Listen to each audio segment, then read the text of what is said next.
قرآن کی آیتیں رکھ کے انشاءاللہ ایک بات رکھ کے واقعہ ختم کرتے ہیں. سورہ آل عمران آیت نمبر 164. بسم اللہ الرحمن الرحیم. بلا شبہ اللہ نے مسلمانوں پر بڑا ہی احسان کیا ہے, انہی میں سے ایک پیغمبر کو بھیجا. الحمدللہ. کیا بڑا ہے وہ, ہم دیکھیں یا دکھے تو ہم محسن ہو جاتے ہیں. اب اللہ تعالیٰ کہہ رہے ہیں میں نے بھی تم پر احسان کیا ہے. وہ احسان کیا ہے, اللہ تعالیٰ کی بہت ساری نعمتیں. اللہ تعالیٰ کبھی احسان نہ جتائے, میں تجھے پیدا کرا, میں تجھے بڑا کرا, یہ دیا, آنکھ دیا, کان دیا. کتنے احسانات ہیں اللہ تعالیٰ کی, کوئی اللہ تعالیٰ احسان نہ جتلائے. مگر اللہ تعالیٰ کہہ رہے ہیں میں تم میں احسان کیا کہ تمہیں میں سے اپنے رسول کو بھیجا. اب وہ احسان, وہ نعمت کو احساس کرنا, دیکھنا, یہ محسن کا کام ہے. ہم دیکھیں کہ نبی کریم صلی اللہ علیہ وسلم اللہ کی نعمتیں دکھا ہمارے کو, جیسا کہ مولا دین بولے دین اللہ کی نعمت ہے, ہم کبھی دیکھے نہیں دیکھے. تو رسول اللہ صلی اللہ علیہ وسلم اللہ کی سب سے بڑی نعمت ہے, کبھی دیکھے ہمیں پتہ ہی نہیں ہے کیسا ہے, تو کیوں نہیں دیکھے ہم. احسان کے درجے پہ ہم جو نا اترے نہیں. اللہ تعالیٰ ہماری حفاظت کرے.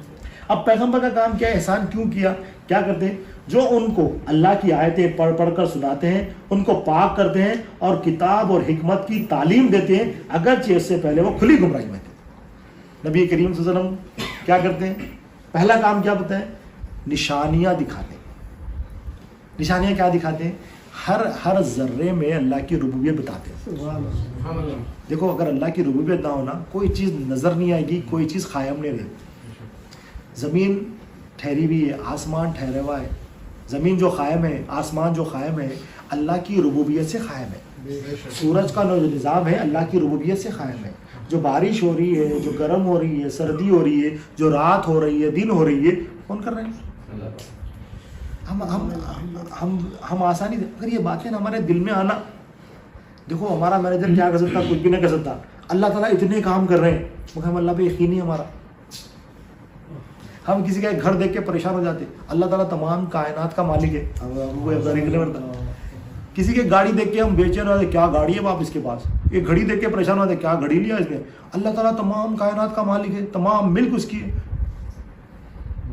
ہمیں کو جو ہے نا کیا ہے, وہ جو یقین جو دنیا کا بیٹھے ہوا ہے, وہ یقین دین کا نہیں ہے ہمارے پاس. اللہ تعالیٰ حفاظت فرمائے.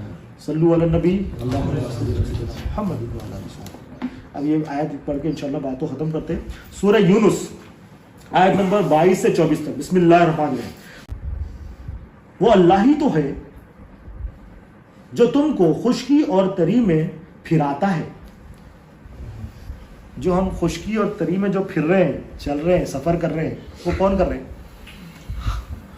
اب یہ بات کو جاننا ایمان ہے, مان لینا اسلام ہے, جان لینا ایمان ہے, دیکھ لینا احسان ہے. کہ خشکی اور تری میں اللہ پھرا رہا ہے ہمیں, اور ہم کیسا پھر رہے ہیں؟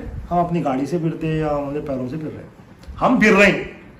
اللہ کہہ رہے ہیں قرآن میں پھراتا ہوں, ہم کہہ رہے ہیں میں پھر رہا ہوں. یہ بات سمجھ میں نہیں آ رہی, مگر جب سمجھ میں آ جائے گی اور دیکھ لیں گے کہ اللہ ہمیں پھرا رہا ہے, وہ احسان کے درجے کی بات ہے. ہم جو اپنا دیکھ رہے ہیں, ہم جو ہے نا بیمانی میں انتہا پہ ہے. ہم جب اللہ پھرا رہا ہے دیکھ لیں گے تو دین میں انتہا پہ آ جائیں گے. ماننا, جاننا, دیکھنا, پھرا رہا ہے اللہ. یہاں تک کہ جب تم بعض اوقات کشتیوں میں سوار ہوتے ہو اور کشتیاں موافق ہوائیں پا کر مسافر کو چلاتی ہے. اب ہوا سے کشتی چل رہی ہے, کشتی کا جو چلنے کا ہے کس سے چل رہی ہے؟ ہوا سے. جو خوشگوار ہوا ہوتی ہے اس سے کشتی چل رہی ہوتی ہے. اب اس کی مثال جو نا مولانا تفسیر نعیمی میں مولانا مثال دیتے ہیں, انسان کا دل جو ہے نا کشتی کی طرح ہے, اور جو سمندر ہے وہ دنیا ہے, اور جو ہوائیں جو خوشگوار ہیں, جو ہلکی ہلکی ہوائیں آ رہی ہے, وہ نبی کریم صلی اللہ علیہ وسلم کی سنتیں ہیں. نبی کریم صلی اللہ علیہ وسلم کی سنتیں ہیں, دین کی ہوائیں. اب وہ جو دین کی ہوائیں ہیں, سنتیں ہیں, وہ اگر ہو تو کشتی جو ہے نا سمندر کے اوپر چلتی رہتی ہے. جو طوفانی ہوائیں ہیں وہ شیطانی ہوائیں, ایک دینی ہوائیں ہیں, ایک شیطانی ہوائیں. اب جو شیطانی ہوائیں ہیں, جب شیطانی ہوائیں آتی ہے کشتی کے پاس, وہ کشتی دنیا میں غرق ہو جاتی, یعنی سمندر میں غرق ہو جاتی. ہوائیں سمندر میں آئے تو کشتی سمندر میں چلی جاتی ہے. تو دل جو ہے نا مومن کا جو دل ہے وہ کشتی کی طرح ہے. شیطانی ہوائیں اگر اس کو گھیر لے تو دنیا میں غرق ہو جاتی ہے, اگر اس کو رحمانی ہوائیں گھیریں تو سمندر کے اوپر چلتے رہتی ہے, منزل تک پہنچ جاتی ہے. اب ہمارے اوپر ہے ہم کس ہوا میں جاتے. وہ کشتی کا تو اختیار نہیں ہے, سمندر میں کچھ بھی ہو جاتا, مگر یہاں مومن کے دل پہ اختیار ہے. اگر مومن صالحین کی صحبت میں رہے تو رحمانی ہوا میں رہتا ہے, اور اگر مومن جو ہے نا شیطانی صحبت میں رہے تو شیطانی ہوا میں رہتا ہے. اب اس کا دل غرق ہو جاتا ہے, غرق ہو گیا, دنیا میں غرق ہو گیا تو ہلاکت ہے اس کی. اگر دنیا میں غرق نہیں ہوا, دنیا کے اوپر رہا, دنیا میں رہنا ہے مگر دنیا میں غرق نہیں ہونا ہے. پانی میں رہنا ہے, پانی کشتی میں نہیں آنا ہے. دنیا میں رہنا ہے, دنیا دل میں نہیں آنا. دنیا میں رہنا ہے, نوکری کرنا ہے, بزنس کرنا ہے, سب کچھ کرنا ہے, مگر دنیا کیا ہے, دل میں نہیں آنا. یہ جو ہے نا کمال ہے. تو آپ کہتے ہیں چلتی ہے اور خوش ہوتے ہیں. پھر اچانک جو ہوائیں, ٹھنڈی ہوائیں چلتی ہے, کشتی چل رہی ہے تو کیا ہوتے ہیں مسافر, خوش ہوتے ہیں نا, اچھی ہوا چل رہی ہے. اللہ تعالیٰ مثال دے رہے ہیں. پھر اچانک تند ہوا کے جھونکے نمودار ہوتے ہیں اور ہر طرف سے موجیں ان پر آ لگتی ہیں اور خیال کرتے ہیں کہ بس اب تو موجے میں گھیرے گئے ہیں. اس وقت وہ اخلاص کے ساتھ اللہ ہی کی بندگی کرتے ہیں. اب وہ جب موجے گھیر لیے, اب اخلاص کے ساتھ اب اللہ کو پکار رہے. کب پکار رہے ہیں, سمندر میں ہیں, موجیں گھیری ہوئی ہے, کشتی ڈوبنے والی ہے, اب اس ٹائم پہ کیا کر رہے ہیں, اللہ کو پکار.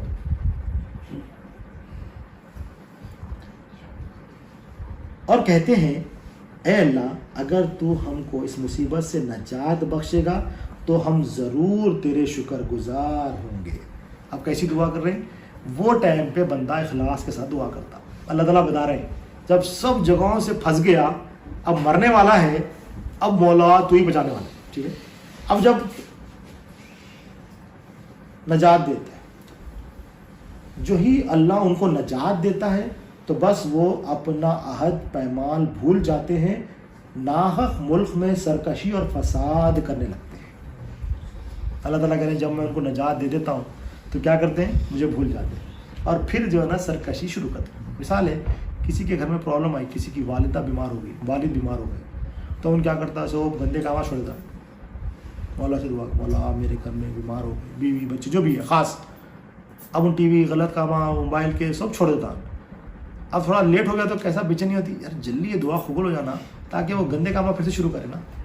کیونکہ ذرا بریک لگے ہوا ہے, اب اتنے ٹائم تک, بہت دن تک میرج نہیں ہو سکتا, تھوڑی دن تک. مولا کو دھوکہ دے رہا, مولا دیکھ رہے ہیں, مولا تو اس کی دعا قبول کر لی ہے, اب مگر ان کیا کر رہے ہیں, بدماشی کر رہے ہیں. کیونکہ اس کو پتا ہے میری زندگی جو ہے نا یہ خواہشات سے چلنے والی ہے.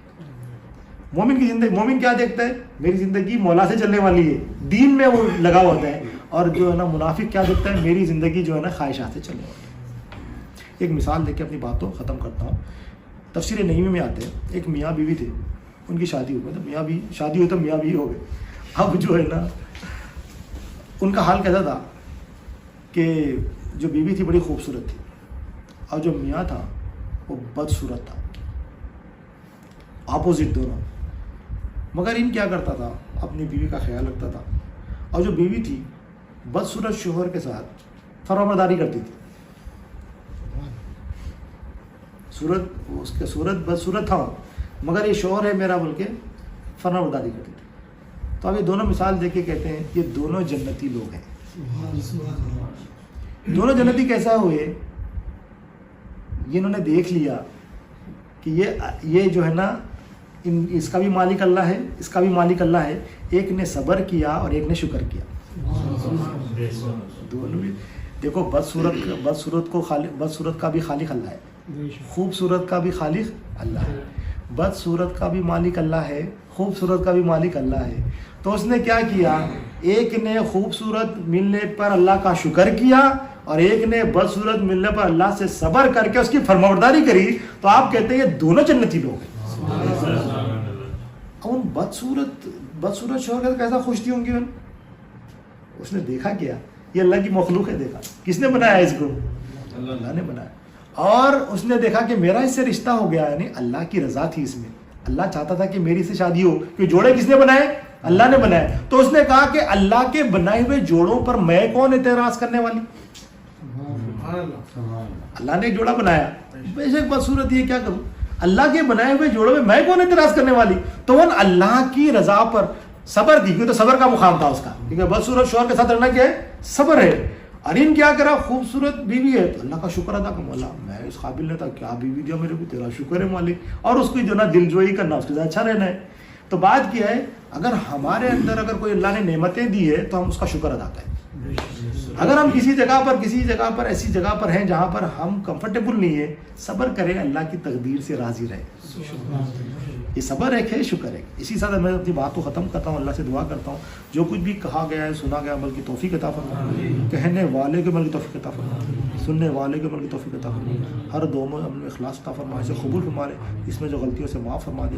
واسطہ نبی کریم صلی اللہ علیہ وسلم کا, ان اللہ و ملائکتہ یا ایھا الذین آمنوا صلوا علیہ وسلموا تسلیما, اللهم صل وسلم برحمتک یا ارحم الراحمین, والحمد للہ.